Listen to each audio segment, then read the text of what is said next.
हमें दिए गए एल सेक्शन का सेंटोइड ज्ञात करना है। सेंटोइड ज्ञात करने के लिए सबसे पहले हम इसको दो पार्ट में डिवाइड कर लेते हैं। अब यहाँ पे क्या है, यहाँ से हम डिवाइड कर लेते हैं दो रेक्टेंगल में। ये रेक्टेंगल 1 हो गया और ये हमारा रेक्टेंगल 2 हो गया। अब जब दो रेक्टेंगल में इसको डिवाइड कर लिए हैं तो हमको सबसे पहले पता होना चाहिए कि हमें कैलकुलेट क्या करना है। हमको इस रेक्टेंगल का एरिया और इस रेक्टेंगल का एरिया कैलकुलेट करना है।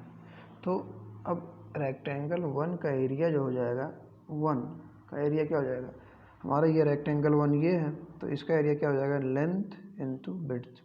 तो ये 40 इंटू 10, तो ये हो जाएगा 40 इंटू 10। तो हमारा A1 इक्वल टू हो जाएगा 400 mm²। ऐसे हम लोग ये ऊपर वाला रेक्टेंगल है, ये इस रेक्टेंगल का हम लोग एरिया निकालेंगे और इस रेक्टेंगल का एरिया A2 इक्वल टू हो जाएगा। अब देखो यहाँ से लेकर यहाँ तक कितना था, 120 था, तो यहाँ से लेकर यहाँ तक तो 120 से अगर हम 10 माइनस कर देंगे तो हमारा बचेगा 110 mm। तो A2 इक्वल टू हो जाएगा 110 यहाँ से यहाँ तक एंड 10 mm। तो हमारा टोटल A2 जो एरिया आ जाएगा 1100 mm²। अब हमको क्या करना है, x1 x2 and y1 y2 calculate करना है। अब हमको पता होना चाहिए कि इसका सेंट्रॉयड कहाँ पे है। तो इसका सेंट्रॉयड क्या होगा, इस रेक्टेंगल का सेंट्रॉयड बीच में होगा और इसका सेंट्रॉयड यहाँ पे होगा। तो अब हमें क्या करना है, x1 x2 को फाइंड आउट करना है। तो x1 और x2, अब x1 x2 कहाँ से होता है, अब ये इसको मेजर करते हैं फ्रॉम y एक्सिस। तो x1 क्या हो जाएगा, x2 क्या हो जाएगा, तो देखो y एक्सिस यहाँ पे है, तो y एक्सिस से जो ये सेंट्रॉयड है इसकी जो डिस्टेंस है उसी को हम लोग कहते हैं x1, और यहाँ से जो ये डिस्टेंस है इसी को हम लोग कहते हैं x2। तो x1 इक्वल टू क्या हो जाएगा, तो x1 इक्वल टू हो जाएगा, ये यहाँ से लेकर यहाँ तक के डिस्टेंस कितना है, 40 है, तो यहाँ से यहाँ तक की डिस्टेंस क्या हो जाएगा, 40/2 इक्वल टू 20 mm।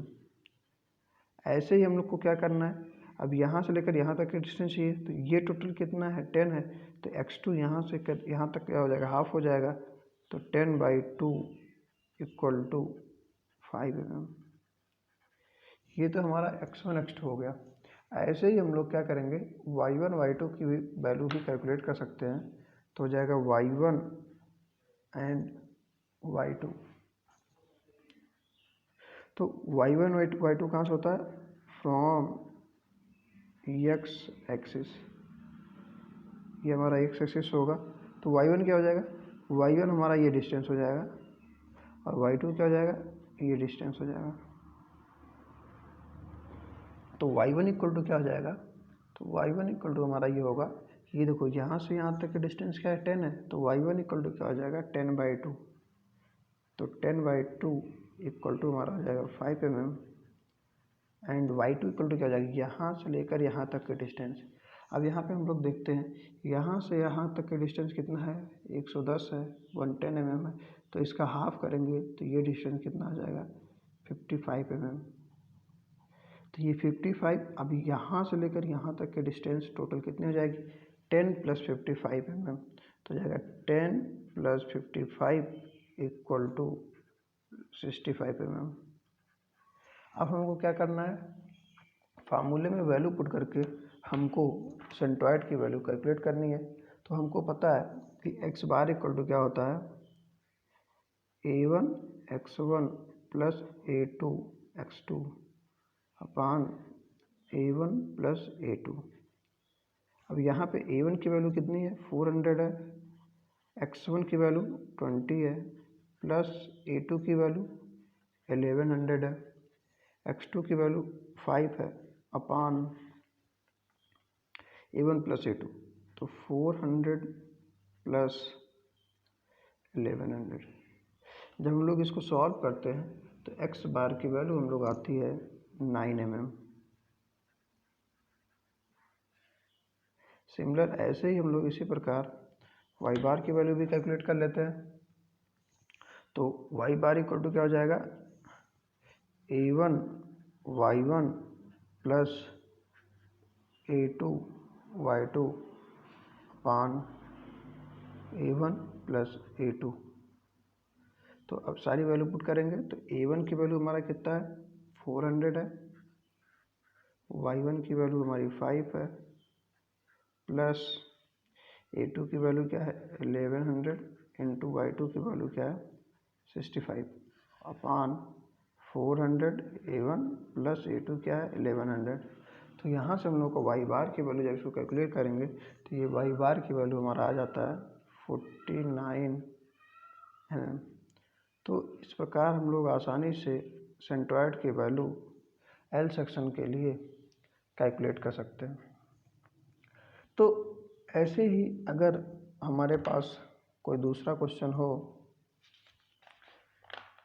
तो सिमिलर इसी प्रोसेस से हम लोग सेंट्रॉयड कैलकुलेट करते हैं। ये दूसरा क्वेश्चन है, इसमें हमें यहाँ भी करना था डिटरमाइन द सेंट्रॉयड।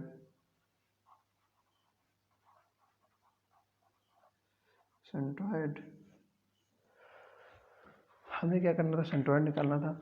अब यहाँ पे जिसका सेंट्रॉयड निकालना था उसके लिए एक रेक्टेंगल दिया हुआ था ऐसे, और इस रेक्टेंगल में हमें क्या किया गया था, एक ट्रायंगल को ऐसे ऐड किया गया था। अब इस रेक्टेंगल की जो लेंथ है दिया हुआ है 100 mm और इसकी जो विड्थ है वो दिया है 60 mm, और यहाँ जो ट्रायंगल है ये भी हमारा 60 mm का है। अब हमको क्या करना है, यहाँ पे वैल्यू कैलकुलेट करनी है कि क्या आएगा हमारा। तो सबसे पहले हम लोग इसको कैलकुलेट करने के लिए हमको क्या करना पड़ता है, हम लोग एक्स डिसाइड करते हैं। तो यहाँ पे हम मान लेते हैं ये हमारा क्या है, ये एक्स एक्सिस है और ये हमारा क्या है, वाई एक्सिस है। अब इसके बाद हम लोग क्या मानते हैं, इसको 1 मान लेते हैं और इसको 2 मान लेते हैं। अब इसके बाद हमको क्या करना होगा, 1 और 2 को कैलकुलेट करना होगा, 1 और 2 का एरिया कैलकुलेट करना होगा। तो सबसे पहले 1 का एरिया कैलकुलेट करते हैं। तो A1 इक्वल टू हमारा हो जाएगा 1। ये क्या है, रेक्टेंगल है। अब रेक्टेंगल का एरिया क्या हो जाता है, लंबाई गुणे चौड़ाई। तो ये 100 इंटू 60 तो हो जाएगा 100 इंटू 60। तो A1 इक्वल टू हो जाएगा 6000 mm²। अब ऐसे ही देखो ये सेकंड वाला है, सेकंड हमारा क्या है, ट्रायंगल है। ट्रायंगल का एरिया हम लोग कैसे निकालते हैं, तो ट्रायंगल का एरिया A2 इक्वल टू होता है हाफ बेस इंटू हाइट। तो ट्रायंगल का बेस कितना है 60 है और ट्रायंगल की हाइट ये हाइट। अब ये हाइट यहाँ देखो क्या दिया हुआ 60, तो इसका मतलब ये हाइट जो है वही हाइट इसकी भी है। तो हो जाएगा 60 इंटू 60। तब ये यहाँ से कैंसिल हो जाएगा, ये हो जाएगा 30। तो 30 इंटू 60 तो A2 इक्वल टू हो जाएगा 1800 mm²। अब इसके बाद हम लोग को x1 x2 and y1 y2 calculate करना है। तो हमको x1 एंड x2 कैलकुलेट करना है, और x1 x2 कहाँ से होता है, फ्रॉम y एक्सिस। अब हम लोग दोनों का सेंट्रॉयड लिख लेते हैं। अब रेक्टेंगल का सेंट्रॉयड हमारा यहाँ पे होगा, ट्रायंगल का सेंट्रॉयड यहाँ पे होगा। तो रेक्टेंगल और देखो वाई एक्सिस यहाँ पे, तो वाई एक्सिस से इसका सेंट्रॉयड का जो लोकेशन है वही हमारा क्या है, x1 है, और यहाँ से जो डिस्टेंस है वही हमारा क्या है, x2 है। तो x1 क्या होगा, x1 यहाँ पर जो डिस्टेंस है फ्रॉम वाई एक्सिस, तो ये यहाँ से लेकर यहाँ तक रेक्टेंगल का जो लेंथ दिया हुआ 100 mm दिया है। तो x1 इक्वल टू हम लोग जानते हैं b/2 होता है। तो x1 इक्वल टू यहाँ पे हो जाएगा 100/2 इक्वल टू 50 mm।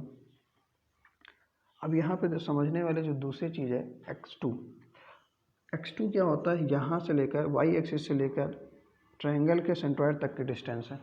अब ट्रायंगल के सेंट्रॉयड तक के डिस्टेंस को हम लोग कैसे मेजर करेंगे। अब हमको ये पता है कि ये डिस्टेंस कितनी होती है b/3 होती है। अगर हम यहाँ से लेकर यहाँ तक की डिस्टेंस कितनी 100 है, 100 में अगर b/3 को ऐड कर देंगे तो हमारा आंसर आ जाएगा। तो ये हो जाएगा 100 प्लस b/3। अब यहाँ पे ये क्या है, यहाँ से लेकर यहाँ तक 60 है, यही हमारा b है, तो 60/3 करेंगे। तो जब ये 60/3 करेंगे तो ये 20 हो जाएगा, 20 + 100 ये हमारा आ जाएगा 120 mm। अब ऐसे ही हम लोग y1 एंड y2 कैलकुलेट करेंगे। y1 y2 कहाँ से होता है, फ्रॉम x एक्सिस। तो y1 y2 क्या होगा, अब देखो यहाँ से लेकर यहाँ तक के डिस्टेंस को y1 कहते हैं और ये डिस्टेंस को क्या कहेंगे, y2 कहेंगे। तो x एक्सिस से जो ये डिस्टेंस होता है, अब यहाँ से लेकर यहाँ तक टोटल कितना है, 60 है। तो अगर हम लोग यहाँ से यहाँ तक 60 है तो y1 क्या हो जाएगा, 60/2, क्योंकि रेक्टेंगल के लिए सेंट्रोइड क्या होता है, बाई 2 होता है, h/2। तो 60/2 करेंगे तो ये आ जाएगा 30 mm। ट्रायंगल के लिए क्या हो जाएगा, अब ये टोटल डिस्टेंस h है तो ये हमारा y2 क्या हो जाएगा, h/3, और h की वैल्यू कितना है, 60 है। तो 60/3 = हमारा आ जाएगा 20 mm। अब हम लोग को क्या करना है, सेंट्रोइड कैलकुलेट करना है। और सेंट्रोइड हमें पता है कि x बार इक्वल टू क्या होता है, x बार इक्वल टू होता है a1 x1 plus a2 x2 अपान a1 प्लस a2। तो a1 की वैल्यू हमको पता है 6000 इंटू x1 की वैल्यू 50 है, प्लस a2 की वैल्यू हमको दिया 1800 इंटू x2 की वैल्यू यहाँ पे दिया हुआ है 120 divide by a1 plus a2। तो हो जाएगा 6000 प्लस 1800। अब हम लोग जब इसको सॉल्व करेंगे तो x बार की वैल्यू आ जाएगी। सिमिलर ऐसे ही y बार की वैल्यू हम लोग कैलकुलेट करेंगे। तो y बार इक्वल टू हो जाएगा a1 y1 plus a2 y2 अपान a1 प्लस a2। तो सारी वैल्यू यहाँ पुट कर देंगे। a1 दिया हुआ है 6000 इंटू y1 क्या है 30 है, प्लस a2 हमारा 1800 है, 1800 इंटू y2 हमारा कितना है, y2 हमारा है 20 divide by a1 plus a2। तो हो जाएगा 6000 प्लस 1800। तो यहाँ से जब हम लोग कैलकुलेट करेंगे तो y बार की वैल्यू कैलकुलेट हो जाएगी, कैलकुलेट करके हम लोग निकाल लेंगे। और ऐसे ही हम लोग यहाँ से x बार की वैल्यू भी कैलकुलेट करके निकाल सकते हैं। हम लोग x बार की वैल्यू कैलकुलेट करते हैं तो ये आता है 6.15 mm एंड y बार की वैल्यू ऐसे ही पूरा सॉल्व करेंगे तो ये आएगा 27.69 mm। तो यहाँ पे इस प्रकार से हम लोग सेंट्रोइड को कैलकुलेट करते हैं। तो हम लोग एक बार फिर से रिकैप कर लेते हैं। हम लोग को करना क्या होता है, हम लोग के पास फार्मूला है। फार्मूला क्या है, फार्मूला हमारे पास ये है, formula x bar equal to है a1 x1 plus a2 x2 अपान a1 प्लस a2। और जो हमारा y बार का फार्मूला है, y बार इक्वल टू क्या है, a1 y1 plus a2 y2 अपान a1 प्लस a2। अब हमारे पास ये फार्मूला है। अब इस फार्मूले में हमको a1 a2 और x1 x2 and y1 y2 की रिक्वायरमेंट है। अगर हम लोग a1 a2 x1 x2 और y1 y2 निकाल लें तो हम लोग यहाँ पे वैल्यू पुट करके हम लोग x बार और y बार की वैल्यू कैलकुलेट करते हैं। इसके लिए हमने क्या किया है, सबसे पहले दो पार्ट में डिवाइड किया है, एक तो रेक्टेंगल एक ट्रायंगल। रेक्टेंगल का हम लोग एरिया यहाँ पे निकाल लिए हैं, 6000 आ गया। ट्रायंगल का एरिया निकाला 1800 mm² आ गया। रेक्टेंगल का सेंट्रोइड x1 और x2 y एक्सिस से हम लोग 50 mm और 120 mm निकाल लिए हैं। इसी प्रकार y1 y2 from x axis से y1 y2 कैलकुलेट कर लिए हैं। और ये सारी वैल्यू हम लोग इस फार्मूले में पुट कर दिए हैं। तो एक्स बार और वाई बार की वैल्यू कैलकुलेट हो गई है।